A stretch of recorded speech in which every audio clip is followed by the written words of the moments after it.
أيها المسلمون والمسلمات أوصيكم وإياي بتقوى الله فقد فاز المتقون.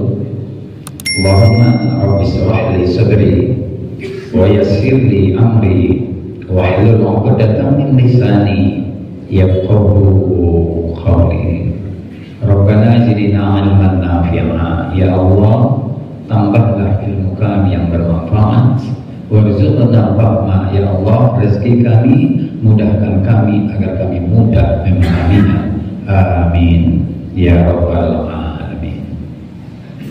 Kita hormati, kita sayangi, temukan Bapak Bupati Pasaman, Bapak Ibu Kepala OPD Pemda Pasaman, dan jemaah sekalian rahimani wa rahimakumullah. Semoga Allah memberikan kasih sayangnya kepada kita semua. Wa asabani wa asabakumullah. Semoga Allah memberikan ganjaran pahala bagi kita semuanya. Amin ya rabbal alamin.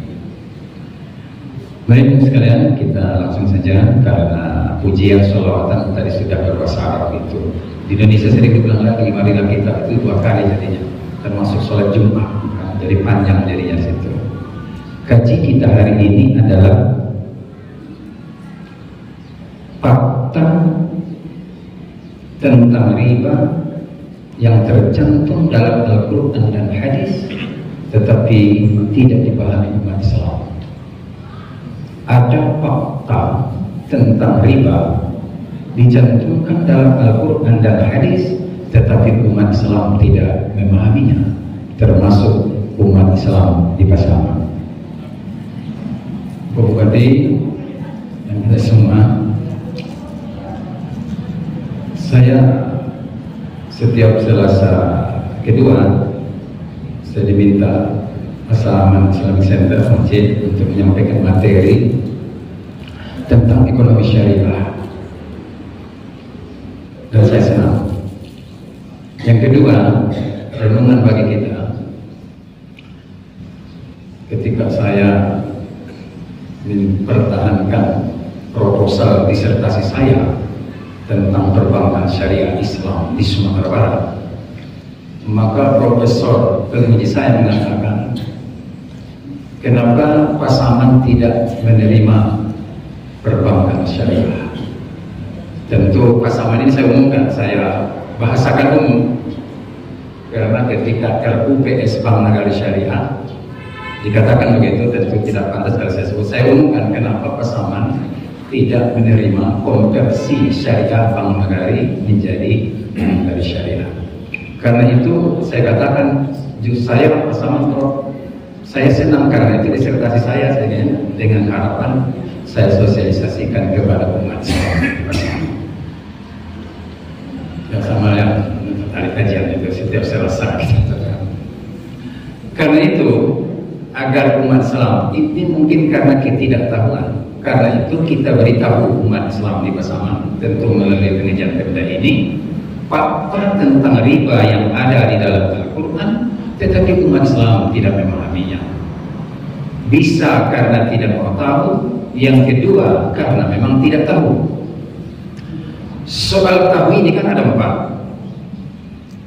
Jadi persoalan riba ini bisa karena tidak tahu, bisa karena tidak mau tahu, atau pura-pura tidak tahu. Maka sikapnya begini, kata Imam Ghazali soal tahu. Jadi ruang tahu kita ini ada 4 kelompok. Kata Imam Ghazali, ada orang tidak tahu dan dia tahu kalau dia itu tidak tahu. Kita berbahasa filosofi sebentar ya. Ada orang tidak tahu dan dia tahu kalau dia itu tidak tahu. Ajari dia. Yang kedua, ada orang tidak tahu tapi dia tidak tahu kalau dia itu tidak tahu. Ada orang tidak mengerti tapi dia tidak mengerti kalau dia itu tidak mengerti. Kata Imam Ghazali, orang seperti tinggalkan aja lah. Kalau yang tadi dia tahu kalau dia itu tidak tahu, ajari dia. Yang ketiga, ada orang tahu Tadi kan tidak tahu. Kalau ini ada orang tahu, tapi dia tidak tahu kalau dia itu tahu. Silakan pusing kepalanya.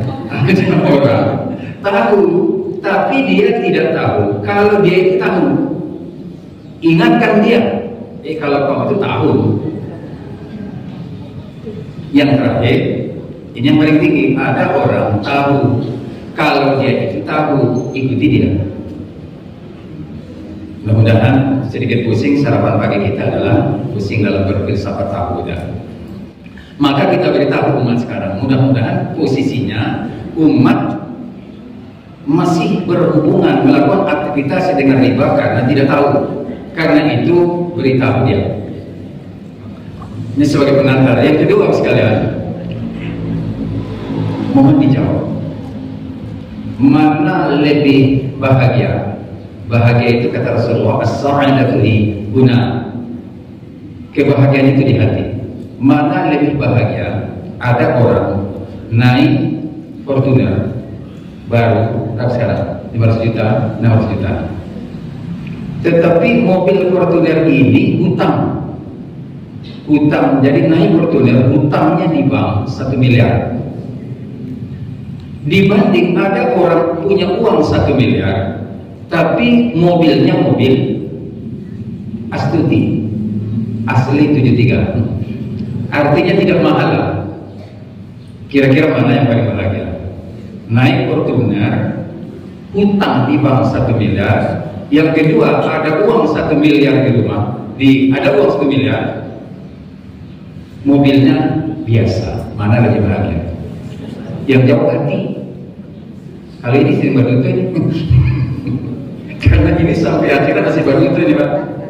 Dalam surah Yasin dikatakan al-yawma nakhtimu ala afwahihim. Sampai hari kiamat terjadi banyak cincongnya nih, kami kunci kata Allah. Lalu kemudian bicaralah tangan kita dan kaki mereka apa yang telah melakukan.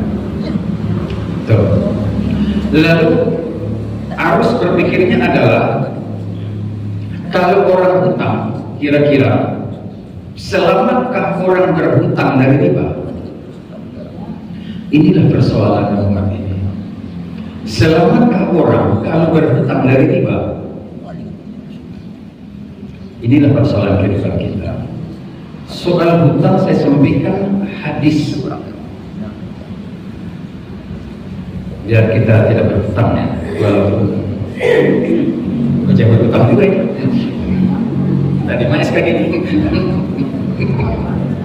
Soal hutang ini kan tausiah mengingatkan diri dalam soal hutang.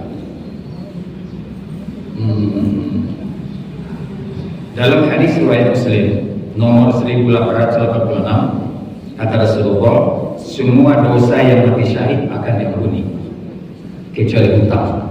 Ini orang mati syahid lah ya. Bagaimana yang tidak mati syahid? Hadis yang kedua, siapa yang berhutang lalu berniat tidak mau melunasinya, maka dia akan bertemu Allah pada hari kiamat dalam status sebagai as-sariq, sebagai pencuri.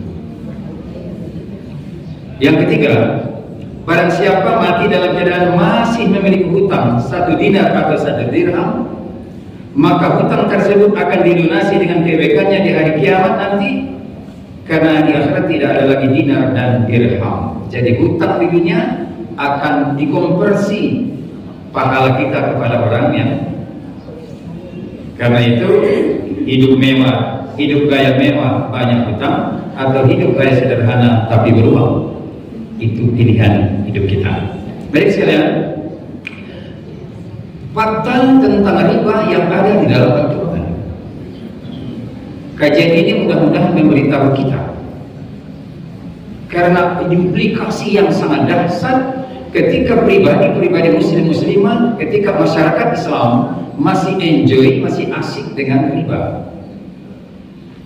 Pertama, fakta yang ada di dalam Al-Quran tentang riba. 1. Yang umum dulu, Al-Baqarah 275. Kita semua hafal ini. Ahallallahu al-bay'a wa harrama riba. Ahallallahu al-bai'a, Allah bukakan bin halal itu dia buka, boleh. Maka kalau kita ke Makkah, mana kan dia bilang mau beli halal, itu boleh, bukan halal itu berpahala ada. Jadi dibolehkan, dihalalkan itu bai', jual beli, wa harrama riba. Allah haramkan riba. Renungannya sekalian. Apa hukumnya makan daging babi? Haram. Kalau sedikit? Yakin? Apa hukumnya berhubungan dengan riba? Haram. Kalau cuma 1.000-2.000? Alhamdulillah, sudah sadar. Itu besarnya. Dengan tegas Allah katakan, jual beli halal, boleh silakan. Riba, saya ingin katakan begini soal riba ini, semua pinjam meminjam yang dalam proses pengembaliannya bertambah itu riba. Seluruh pinjam meminjam ketika dikembalikan ada tambahan, tentu ini barang ya, barang itu apa itu? Bisa uang bisa barang. Pinjam 1 juta kembali 1 juta itu halal. Pinjam 1 juta kembali 1.100.000 itu haram. Pinjam 1 gram kembali 1 gram emas itu halal. Pinjam 1 gram kembali 1 gram koma itu haram. Maka demi Allah, dalam sistem perbankan syariah, sistem perbankan Islam tidak ada peminjaman uang. Dalam perbankan Islam perbankan syariah tidak ada aktivitas pinjam meminjam uang. Titik. Nah, ini bukan uang pinjaman, ini sudah apa? Ini infak yang akan berjalan. Gitu ya? Yang masih umum, masih Allah jelaskan di dalam Quran surah tadi Al-Baqarah 275. Yang umum juga orang-orang iman, Al-Imran 130, ya alladzina amanu la ta'kulur riba. Wahai orang-orang beriman, jangan kalian makan riba. Kalau jangan artinya apa? Kaidah usul fikih, ini Pak Bupati orang syariah ini kata bukan ini. Kaidah usul fikih al-aslu fin nahyi al-haram illa ma dalla dalilun ala khilafi. Hukum asal pada setiap larangan dalam Al-Qur'an hadis adalah haram. Ini larangan.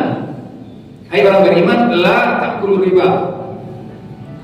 Larangan dalam bahasa Arab itu yang ada dalam la'un nahiyah, bisa la nafi, bisa la'un nahi. Jangan kalian makan riba. Kalau jangan berarti haram kalian makan riba. Maka karena sudah haram sekalian, ada 2 hadis soalnya ngeri. Kata Rasulullah, la yadkhulul jannata kullu lahmin nubita min haram. Tidak akan pernah masuk surga setiap daging, kullu lahmin, setiap daging yang tumbuh dari yang haram. Dalam hadis lain, setiap daging yang tumbuh dari yang haram, yang paling pantas bagi dia adalah neraka, kata Rasulullah SAW. Ini yang disebut mengerikan, riba. Sangat mengerikan. Baik, itu fakta pertama ada dalam Al-Quran, kata Allah, riba itu haram, karena itu jangan kalian makan riba. Quran ini ditafsir oleh hadis, tidak akan masuk surga setiap daging lahmin, itu yang kita makan mesti, yang kita makan, yang kita pakai, yang kita konsumsi, tidak akan masuk surga yang muncul dari yang haram. Fakta kedua di dalam Al-Quran, di dalam hadis, riba itu termasuk dosa besar. Riba itu termasuk 1 di antara 7 dosa besar yang akan menghancurkan seseorang. Riba itu dalam sebuah hadis salah satu 7 dosa besar yang akan menghancurkan seorang muslim. Yang mengatakan bukan Habibullah tetapi Rasulullah. Di dalam hadis riwayat Bukhari Muslim, Rasulullah SAW bersabda, jauhilah 7 dosa yang akan menghancurkan. Para sahabat bertanya, kila Rasulullah ditanya, ya Rasulullah, apa itu ma'i? Qala, Rasulullah menjawab, satu, syirik kepada Allah. Kalau saya kita bahas tadi lama, sihir, membunuh tanpa alasan yang benar. Yang keempat, riba. Jadi ayat ini menginformasikan kepada kita, riba itu akan menghancurkan kehidupan kita. Kecuali kita sudah program diri untuk hancur, silakan. Ini Rasulullah mengatakan riba satu di antara 7 dosa yang akan menghancurkan pribadi kehidupan seorang muslimah.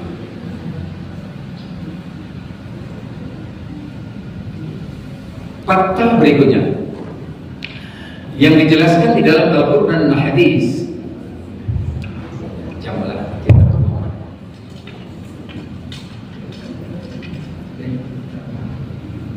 Dijelaskan dalam Quran surah Al-Baqarah ayat 279.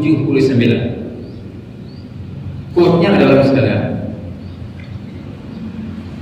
siapa yang melakukan riba, maka Allah katakan, aku perang terhadap orang yang masih enjoy melakukan riba.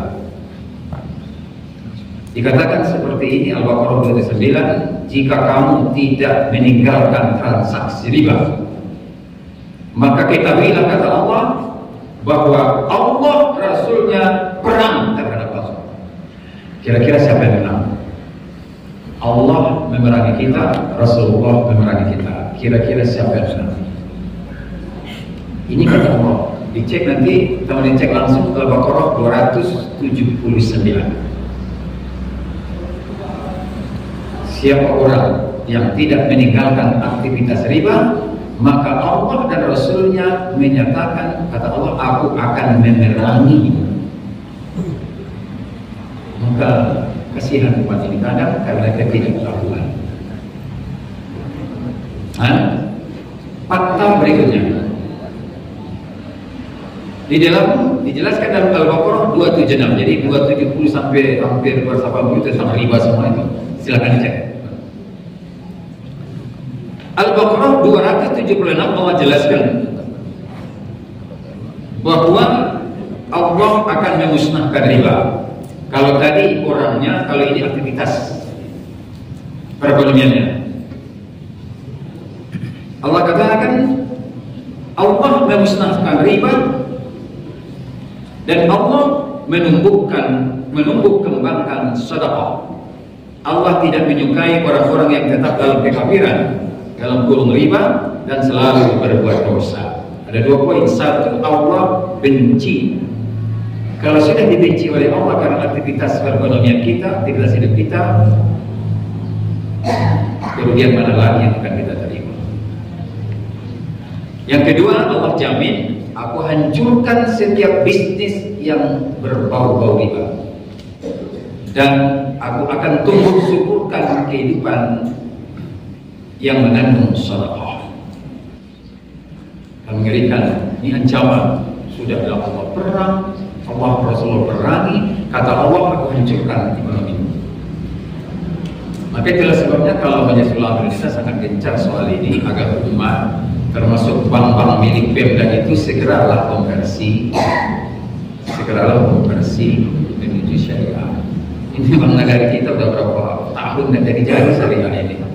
Ya, karena banyak menganalisa soal ini, tidak enak disampaikan di sini. Kenapa tidak jadi konversi bank negara kita ini? Kita kan sekarang ada UUS ya, unit usaha syariahnya, itu pun kepaya umum kantornya. Mestinya sudah ini bank pusat di Padang, kita tidak tahu dan ini sudah pernah kita muzakarahkan apa persoalan sebenarnya. Kenapa ini tidak jadi syariah? Padahal Al-Baqarah 276 mengatakan aku hancurkan. Kalau kehidupan ekonomi kalian masih riba, aku hancurkan. Tetapi kalau sudah meninggalkan riba, aku akan tumbuh suburkan perekonomian kehidupan kalian. Fakta berikutnya, percepat saja biar sampai. Ini agak enak saya nyampaikan, tapi harus saya sampaikan karena hadis.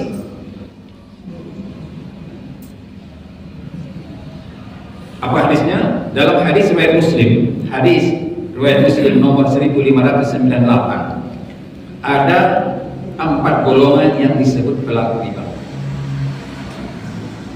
Nomor hadis 1598 hadis riwayat Muslim ada 4 pelaku yang disebut pelaku riba.